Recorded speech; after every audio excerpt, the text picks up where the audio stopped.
जी class अस्सलाम वालेकुम। आवाज़ आ रही है आप लोगों को?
जी, so I was asking if you have any question.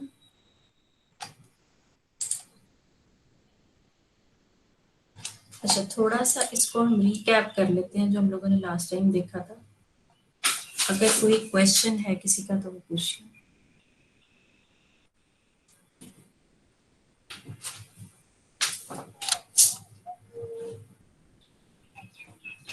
चलिए फिर हम स्टार्ट करते हैं।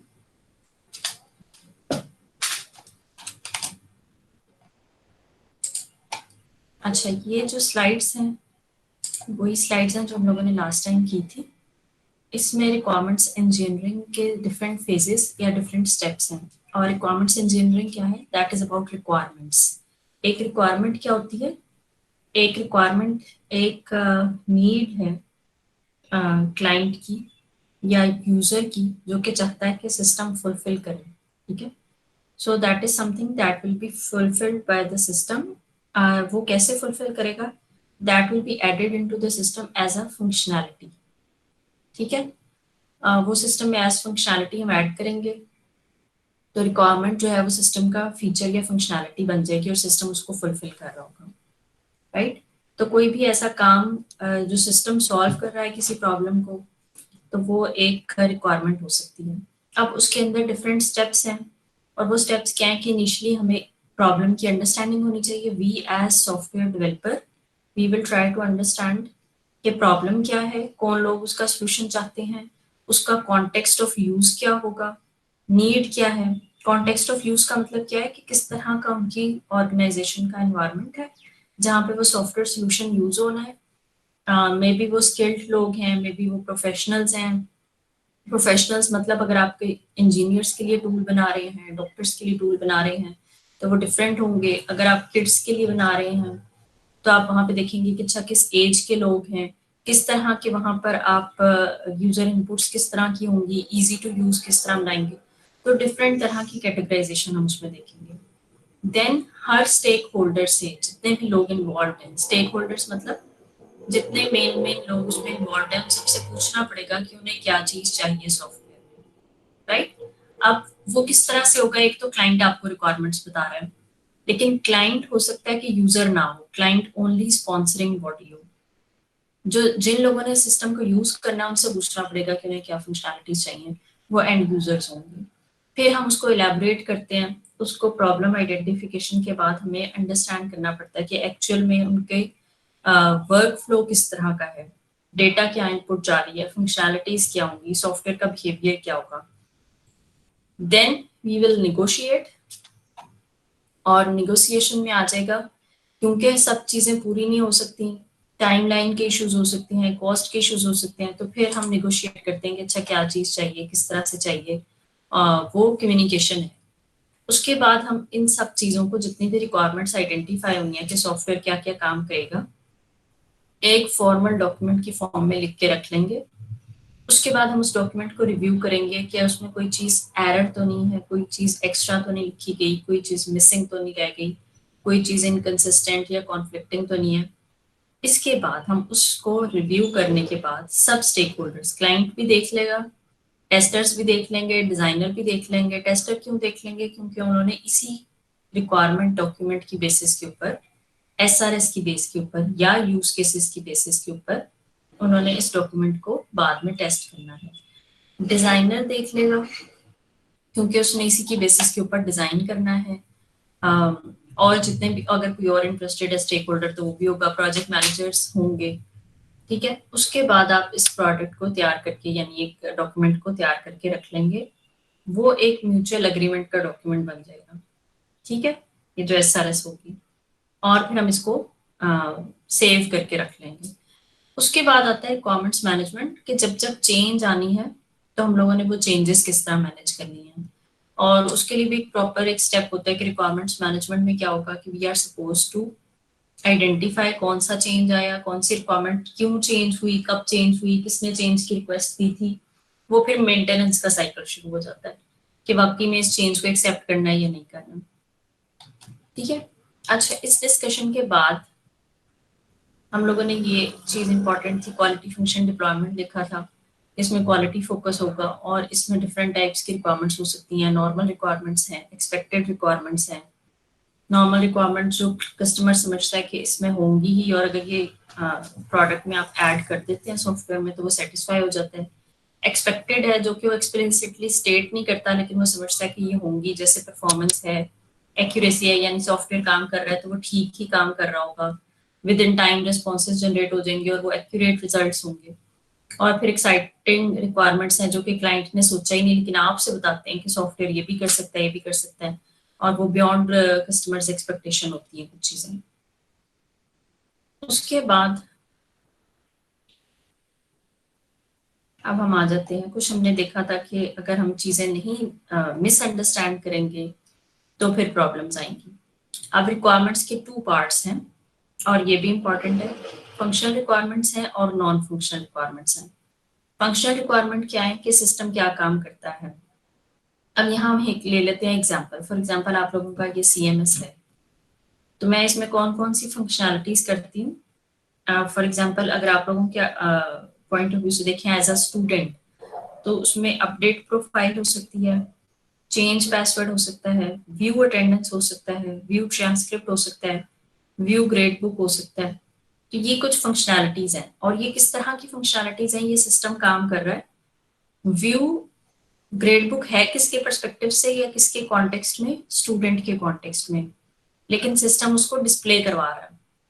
तो हम इसको बात करते हैं एक्टर के कॉन्टेक्स्ट में या एक्टर के परस्पेक्टिव से, यानी कि student can view transcript, student can print transcript, ठीक है, student can view attendance, teacher can mark attendance. तो ये इस तरह से जा रहा होगा। और दूसरी चीज क्या इंपॉर्टेंट है कि जो फंक्शनैलिटीज हैं वो वर्ब की तरह रिप्रेजेंट हो रही, वर्ब से आइडेंटिफाई होंगी, यानी कि जब आपको एक प्रॉब्लम स्टेटमेंट गिवन होगी तो उसमें से जितने वर्ब्स हैं वो हम उठा के एज सिस्टम फंक्शनैलिटी ले जा सकते हैं, ठीक है।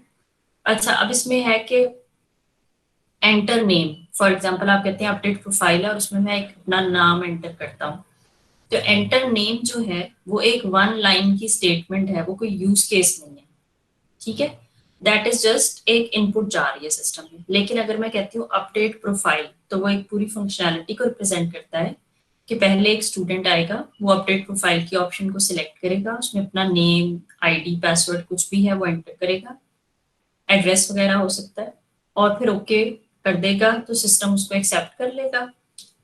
अच्छा, अब वहां पर दो चीजें हो सकती हैं, एक्सेप्ट भी हो सकता है, रिजेक्ट भी हो सकता है। So you need to identify both paths. हम उन दोनों पाथ्स को डिस्क्राइब करेंगे, रिजेक्ट किस केस में हो रहा है और एक्सेप्ट किस केस में हो रहा है, ठीक है।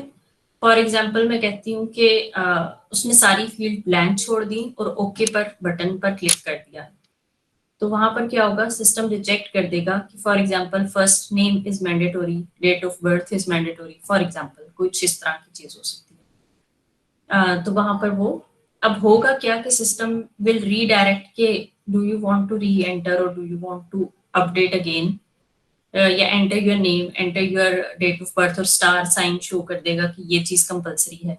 तो फिर यूजर जो है वो, एक्टर जो है वो एंटर करेगा और दोबारा सबमिट करेगा।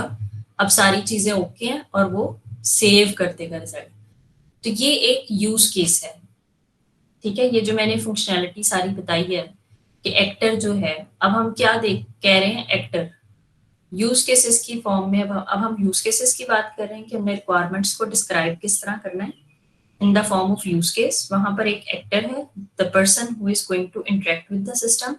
Then there are use cases, use cases reflect systems functionality, कि सिस्टम क्या काम कर रहा है, ठीक है। और वो वर्ब है और वो एक्शंस हैं, और वो ऐसे कोई वन लाइनर स्टेटमेंट नहीं है कि सिस्टम ने सेव कर लिया या सिस्टम ने एंटर कर दिया। वो कुछ फंक्शनैलिटी है जिसमें कुछ स्टेप्स होंगे और फिर उनके कुछ ऑल्टरनेटिव पाथ्स होंगे। सो वहां पर सब डिटेल्स आ रही होगी, ठीक है। उसके बाद नॉन फंक्शनल। अब रिक्वायरमेंट्स में दो तरह की चीजें इंपॉर्टेंट है, फंक्शनल और नॉन फंक्शनल। नॉन फंक्शनल में ये कॉन्स्ट्रेंट्स और परफॉर्मेंस वगैरह वाली चीजें हैं, performance, availability, quality, time to market, cost कितनी आ रही है, ये सब चीजें।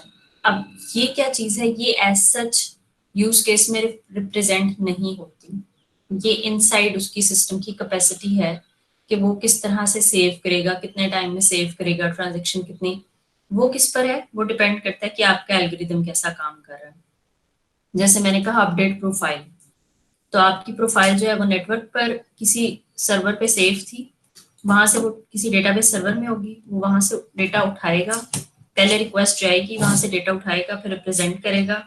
उस पूरी कॉल को जाने में और आने में भी टाइम लगेगा। तो वो किस चीज पर डिपेंड करी होगी कि नेटवर्क की कैपेसिटी क्या है और एल्गोरिदम किस तरह का है कि वो कितनी देर में सर्च कर लेता है और फिर आके आपके रिजल्ट शो कर देता है।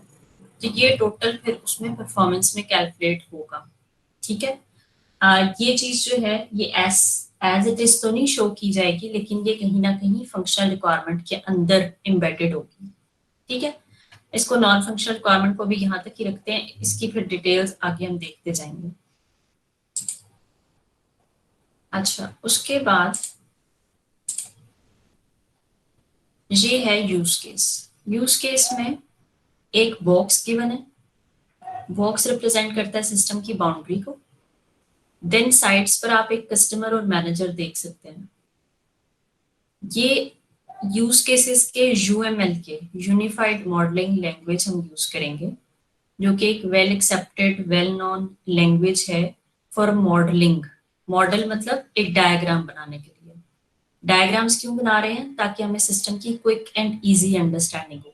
जब हम एसआरएस लिखते हैं तो वो एट टाइम्स 20 पेजेस 50 पेजेस का डॉक्यूमेंट बन जाता है, या हम यूज केसेस लिखते हैं तो वो बहुत सारे यूज केसेस जो हैं वो वंस अगेन 50 पेजेस तक चला जाता है डॉक्यूमेंट। तो हमें एक क्विक अंडरस्टैंडिंग के लिए कि सिस्टम क्या कर रहा है उसके लिए हमें डायग्राम्स चाहिए होती हैं। हम दो तरह की डायग्राम्स यूज करेंगे, एक यूज केस डायग्राम और एक डेटा फ्लो डायग्राम। ठीक है, यूज केसेस की डिस्क्रिप्शन भी होती है और यूज केस डायग्राम भी होता है। और डेटा फ्लो डायग्राम्स जो है वो डायग्राम्स हैं, स्टेप बाय स्टेप बताती हैं कि सिस्टम का फ्लो, सिस्टम में डेटा का फ्लो क्या है।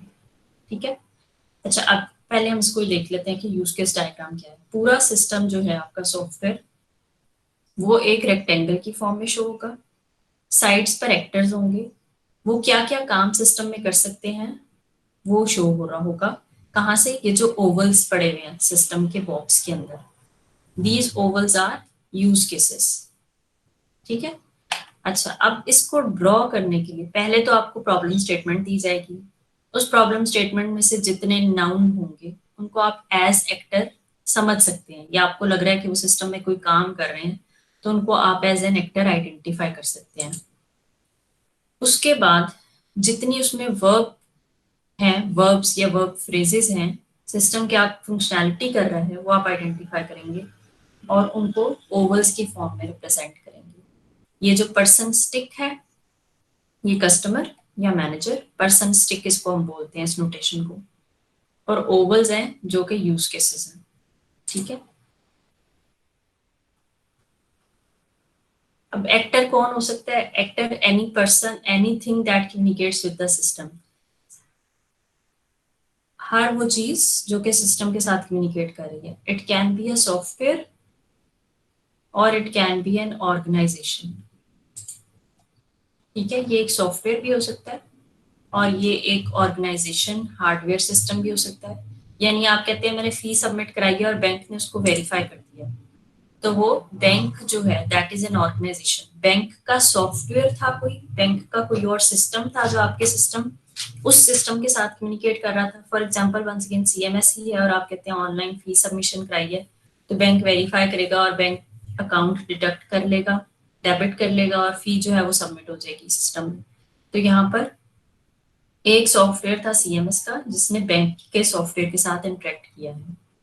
इसके अलावा डिफरेंट रोल्स हो सकते हैं, जैसे मैं एज अ टीचर एक्सेस करती हूँ, आपके जो वहाँ पे एडमिनिस्ट्रेटर्स हैं वो एज एन एडमिनिस्ट्रेटर वो क्या कर रहे हैं, वो लोगों के पासवर्ड रीसेट कर सकते हैं, उनके पास कुछ और फंक्शनैलिटीज हैं।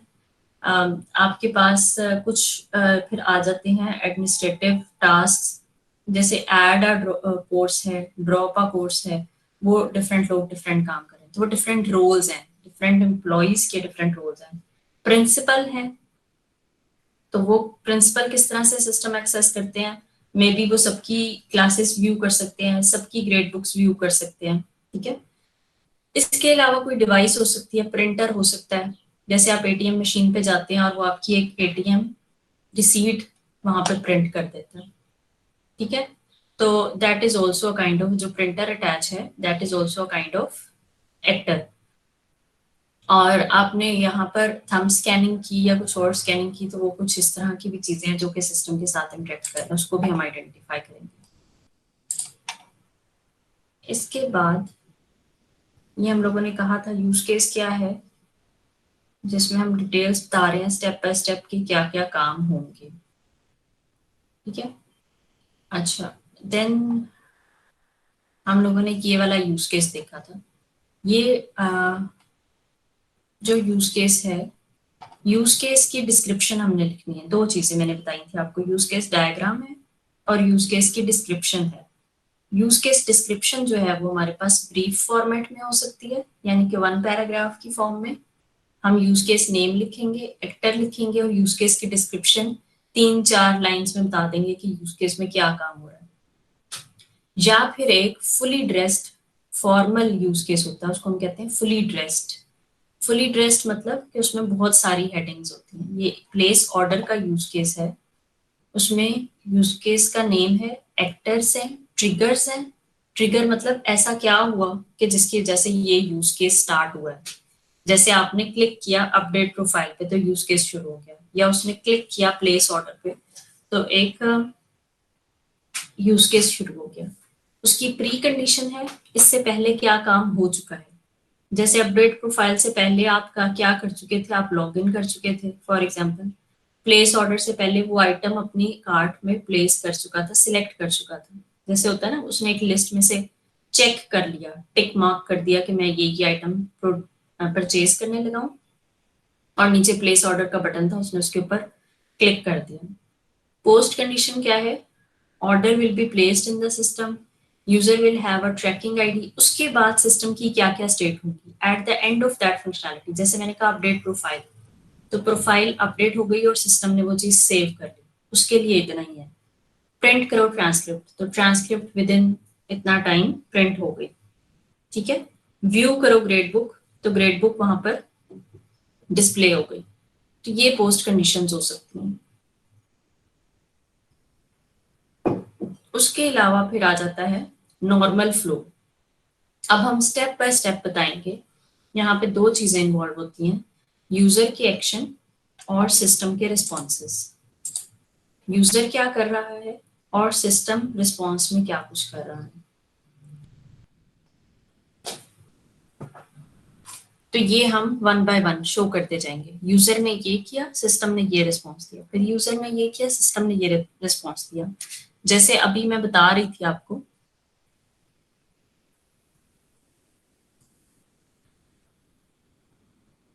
कि आपने अपडेट प्रोफाइल की, आपने नेम अपडेट किया या डेट ऑफ बर्थ चेंज की या एड्रेस अपडेट किया, या आपने सारी चीजें ब्लैंक छोड़ दी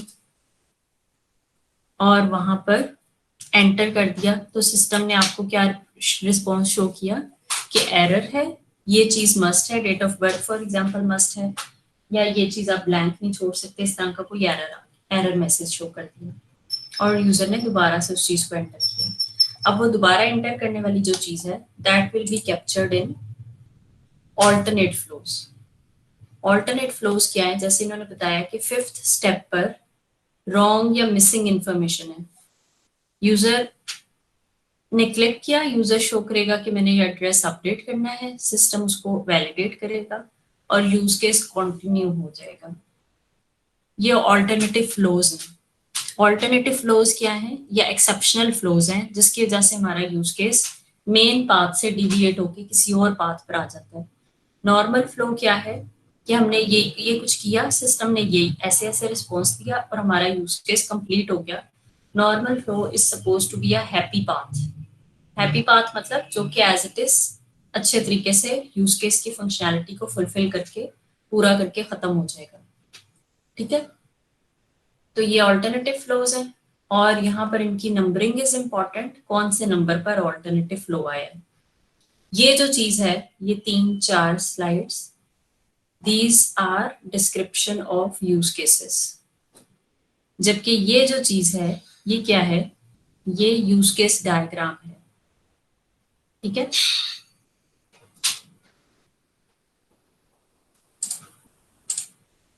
तो ये दो चीजें इंपॉर्टेंट है इसमें, यूज केस डायग्राम और यूज केस डिस्क्रिप्शन। अच्छा, अब मैं आपको एक टूल बताने लगी हूँ।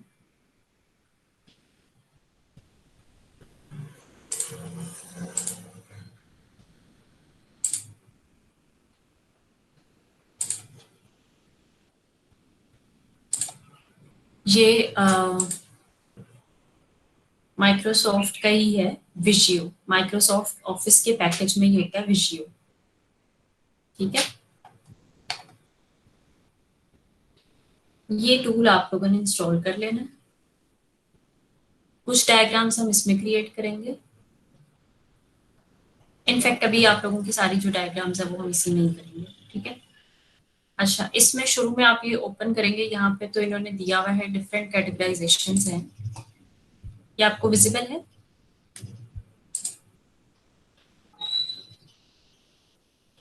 अच्छा, अब इसमें ऊपर दिया हुआ है network, flow chart, software, education, business, database, floor plans. तो इसमें डिफरेंट तरह की डायग्राम्स बन सकती हैं, डिफरेंट नोटेशंस यहाँ पे आपको अवेलेबल होंगी।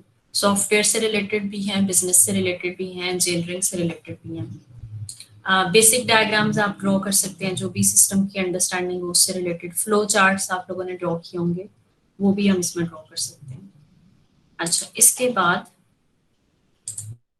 सॉफ्टवेयर के केस में देखें तो यूएमएल क्लास डायग्राम शो हो रही है, डेटा फ्लो डायग्राम शो हो रही है। डेटा फ्लो डायग्राम हम लोग नेक्स्ट टाइम पढ़ लेंगे। इसके अलावा डेटाबेसेस से रिलेटेड है, डेटाबेस की नोटेशन जैसे एंटिटी रिलेशनशिप डायग्राम शायद आप लोगों ने पढ़ ली होगी, वो यहाँ पे ड्रॉ हो सकती है। फिर यहाँ पे यूज केस डायग्राम्स की बने, यूएमएल यूज केस और बेसिक यूएमएल यूज केस। मैं फिलहाल ये वाला यूज केस जो है यूएमएल यूज केस डायग्राम ये सिलेक्ट कर रही हूँ। उसमें उसने मुझे डिफरेंट ऑप्शंस दिए, तो मैं ये सिस्टम की बाउंड्री वाला और इसमें ये ओवल्स पड़े हैं और एक्टर पड़ा हुआ है, ये यूज कर रही हूँ। क्या आप सब लोगों को विजिबल हो रहा है?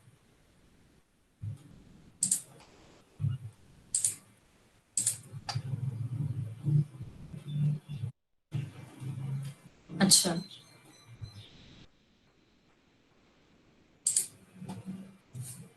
अब इसमें उसने मुझे डिफरेंट, ये जो लेफ्ट पैनल है यहाँ पे डिफरेंट, ये simple drag and drop tool है, इसको आप इंस्टॉल कर लें और इसको आप ट्राई करें। You can play with it, बहुत इजी और आसानी से आपको पता चल जाएगा। सिस्टम की बाउंड्री बनी हुई उसने बना दी है पहले, ये मैं चाहूँ तो इसको डिलीट कर सकती हूँ। फिर यहाँ डिफरेंट यूज केसेस के बने, इनको मैं रीनेम कर सकती हूँ। ठीक है,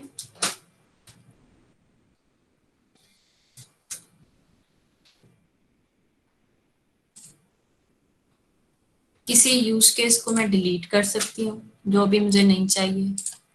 फिर उसने एक्टर के नेम्स अपनी मर्जी के दिए हुए हैं अभी, तो मैं इनको भी चेंज कर सकती हूँ।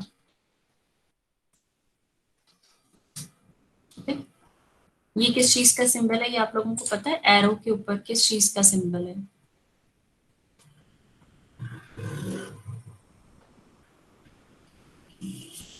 शायद नहीं आपको नजर आ रहा होगा, ये इनहेरिटेंस का सिंबल है। जनरलाइजेशन उसने यहाँ पे लिखा हुआ है इसको। ठीक है, फिलहाल सिंप्लिसिटी के लिए हम क्या करते हैं, मैं इस तरह से डायग्राम बनाऊंगी।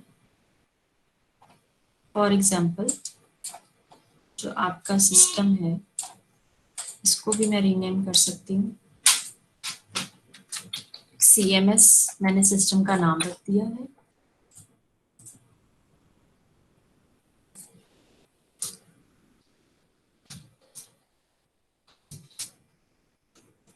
व्यू ग्रेड बुक,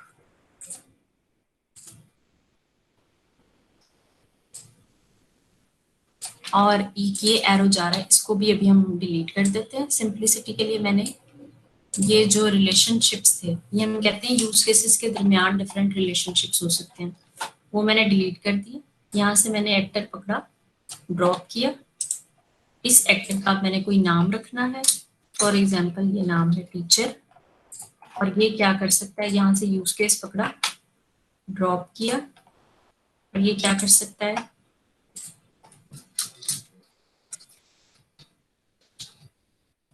ठीक है। और फिर मैंने यहाँ से क्या चीज लेनी है, एक मुझे सिंपल वाली लाइन चाहिए जो कि एक यूज केस के और एक टीचर, एक्टर और टीचर इसके यूज केस के दरमियान होगी। ठीक है, दूसरे एरोस जो हैं उनको अभी हम छोड़ देंगे।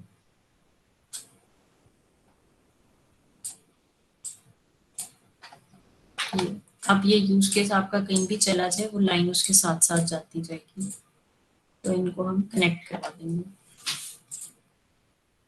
तो अच्छा, इस टूल में अब वंस अगेन कोई मसला नहीं है, बहुत सिंपल टूल है।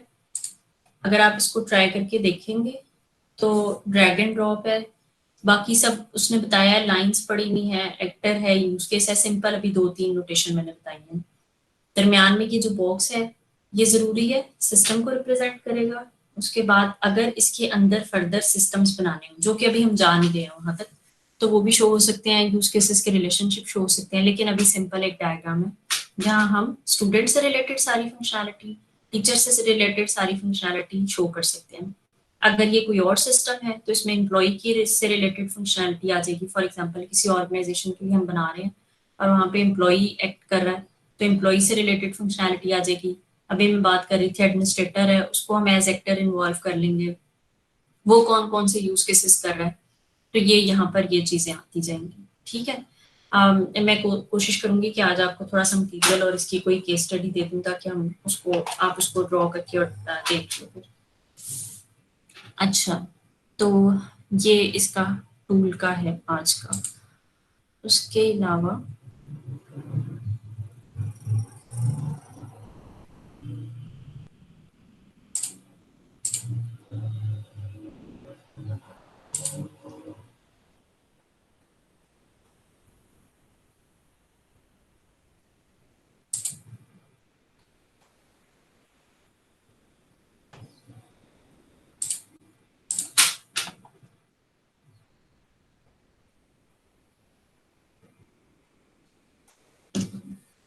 अच्छा, आई होप मैंने सब कवर कर दिया है। इसमें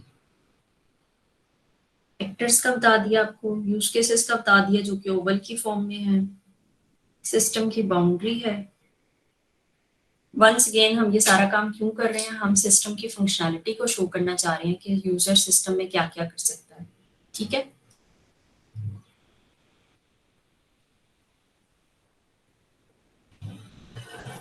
चलिए अब बताएं अगर कोई आप लोगों के क्वेश्चन है या कोई चीज नहीं समझ में आई तो।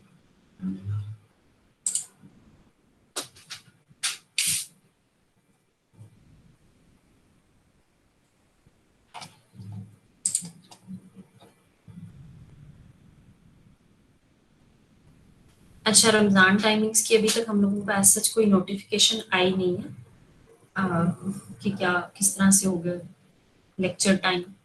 लेकिन टाइम टेबल तो ऑलमोस्ट यही फॉलो होगा, ड्यूरेशन कितना होगा वो फिर आ जाएगा, तो फिर हम लोग उसके अकॉर्डिंग सेट कर लेंगे। ठीक है जी। कोई क्वेश्चन नहीं है, कुछ नहीं पूछना। ठीक है, अब आप लोग रोल नंबर वाइज चैट में अपने roll numbers attendance write down कर दें।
अच्छा, ये रमजान ऑफ होने की मेरे पास अभी तक तो कोई न्यूज़ नहीं है। जिस तरह भी हमें यूनिवर्सिटी कहेगी फिर उसके अकॉर्डिंग ही होगा।